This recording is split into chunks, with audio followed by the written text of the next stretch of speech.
Oke, selamat datang kembali di channel YouTube ini. Kali ini saya akan mencoba untuk membahas tentang dominasi maskulinitas. Apa itu dominasi maskulinitas? Dominasi maskulinitas itu adalah dominasi dari citra maskulinitas yang ada di dunia dan cara pandang masyarakat yang selalu mengunggulkan citra maskulinitas yang di atas segala-galanya, termasuk menentukan citra feminitas itu sendiri. Oke, sederhananya seperti ini. Cewek selalu tertekan dengan citra kecantikannya. Dengan menjadi cantik, cewek merasa menjadi feminin. Dengan menjadi feminin, dia merasa bisa mendapatkan laki-laki. Bukan bisa mendapatkan laki-laki, akan lebih mudah didapatkan oleh laki-laki. Sehingga kesannya perempuan dengan feminitasnya itu masih inferior daripada laki-laki. Masalahnya, jangan dikira laki-laki itu juga tidak tertekan oleh citra maskulinitas itu sendiri. Jadi citra maskulinitas itu juga mengekang laki-laki. Tidak semua laki-laki itu memiliki kualitas atau atribut seperti maskulin atau memiliki atribut maskulinitas. Contoh, cowok dengan perut buncit tidak memiliki citra maskulinitas. Cowok dengan tubuh yang sangat kurus krempeng itu juga tidak memiliki citra maskulinitas. Artinya, cowok-cowok yang memiliki tubuh yang tidak seperti Romeo atau pangeran-pangeran dalam dongeng itu, yang rahangnya kotak, badannya atletis, perutnya six pack, tangannya gempal, tidak kurus, tidak gendut atau buncit, itu memiliki citra maskulinitas. Sehingga cowok-cowok yang tidak memiliki citra seperti itu, atau cowok yang memiliki perut buncit atau tubuh yang kurus, itu juga tertekan secara gender atau secara citra maskulinitas itu sendiri. Artinya, maskulinitas itu adalah citra, maskulinitas itu adalah atribut, maskulinitas itu adalah stereotip. Stereotip yang mengekang laki-laki. Jadi itulah yang dimaksud dengan dominasi maskulinitas. Ketika perempuan menjadi feminin dengan feminitasnya, itu adalah menjelaskan bahwa laki-laki menentukan nilai feminitas dari perempuan. Maskulinitas juga menentukan nilainya sendiri terhadap laki-laki. Jadi semua memiliki tekanannya masing-masing. Cewek, kalau misalnya cewek itu gendut atau cewek itu tubuhnya kurus, payudaranya kecil, pantatnya tidak besar, pinggulnya tidak lebar, atau tidak memiliki kualitas cantik seperti Cinderella atau Rapunzel atau wanita-wanita cantik yang ada di dongeng itu adalah perempuan yang secara gender, secara feminitas terkekang. Jadi dari sini kita bisa memahami dengan cara yang sederhana bagaimana dominasi maskulinitas itu bisa dipahami dengan cara yang paling sederhana. Laki-laki jika tidak memiliki perut six pack atau tubuh yang kuat, gempal, itu adalah laki-laki yang tidak maskulin. Jika laki-laki tidak maskulin, tentu saja dia tidak bisa mendapatkan perempuan dengan tingkat feminitas yang tinggi. Laki-laki dengan maskulinitas yang kuat bisa mendapatkan perempuan dengan feminitas yang tinggi. Nah, akan tetapi sifat hierarkisnya, setidak maskulin-maskulinnya laki-laki, dia masih bisa mendominasi perempuan dengan feminitasnya.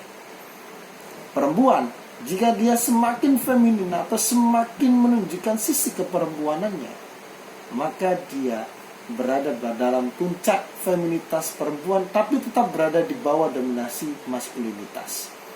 Seperti itu logikanya. Dominasi maskulinitas itu juga terjadi di banyak aspek. Salah satunya bisa kita lihat dalam iklan.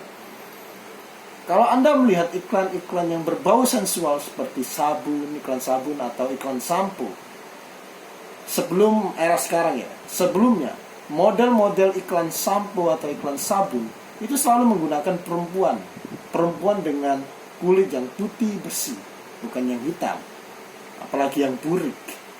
Kemudian dicipratkan air, kulit yang digosok, tubuh yang langsing, rambut yang basah, bibir yang sensual, itu adalah nilai-nilai feminitas.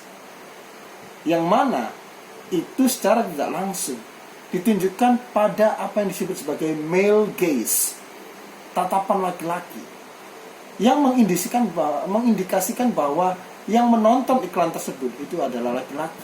Kalaupun itu bukan laki-laki secara fakta atau secara faktual, tapi dengan penciptaan atau pola-pola iklan sabun atau iklan sampo yang menggunakan model perempuan sebagai model iklannya, itu menjelaskan bahwa perempuan hanya dijadikan objek. Terlebih jika itu adalah hal yang berkaitan dengan sensualitas atau seksualitas. Sementara iklan-iklan seperti motor, mesin, dan lain sejenisnya yang menunjukkan sesuatu yang berkaitan dengan otot atau kekuatan, itu selalu menggunakan laki-laki sebagai modelnya. Sehingga ini menunjukkan bahwa laki-laki itu selalu dianggap kuat, sementara perempuan dianggap sensual. Perempuan itu selalu dianggap hal yang berkaitan dengan seksualitas, sementara laki-laki berkaitan dengan superioritas. Jadi ada hal yang bisa kita ambil di sini. Itu masih dalam konteks iklan. Dalam konteks pekerjaan misalnya, kalau kita mendengar istilah pekerjaan sebagai sekretaris, maka kita pasti berpikir sekretaris pasti perempuan. Mengapa sekretaris bisa distereotipkan dengan perempuan? Ya karena sekretaris sifatnya membantu. Siapa yang dibantu? Biasanya bos. Kalau kita mendengar kata bos, otomatis kecenderungan kita berpikir bahwa itu adalah laki-laki. Ya memang tentu ada bos yang perempuan. Tapi kalau kita berpikir secara tradisional, ya banyak laki-laki itu menjadi bos atau kepala. Contoh lain, selain sekretaris ya, pekerjaan itu yang sangat seksis dia.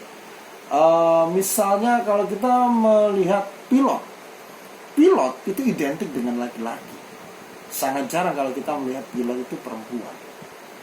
Dan lain sejenisnya. Jadi banyak hal yang berkaitan dengan dominasi maskulinitas dalam kehidupan kita. Kenapa bisa demikian? Karena kadang makna itu hadir secara seksis. Kita selalu menampilkan suatu diferensiasi atau perbedaan antara laki-laki dan perempuan dengan kualitas yang hierarkis. Seolah laki-laki itu selalu berkaitan dengan kekuatan, laki-laki itu selalu berkaitan dengan sesuatu yang yang muskular atau yang berotot, sementara perempuan itu pekerjaan di dapur, pekerjaan yang didomestikasi, pekerjaan yang lemah lembut. Perempuan itu harus cantik, perempuan itu harus berdandan, bersolek, sementara laki-laki itu harus berotot, berolahraga, perutnya six pack dan lain sebagainya. Itulah nilai-nilai maskulinitas dan feminitas, di mana maskulinitas itu mendominasi kehidupan kita. Citra-citranya itu selalu ada di mana-mana dan tersebar dalam pola kehidupan bermasyarakat kita. Oke, itu saja yang bisa saya katakan hari ini. Semoga kita bisa memahami sesuatu kali ini dan terima kasih.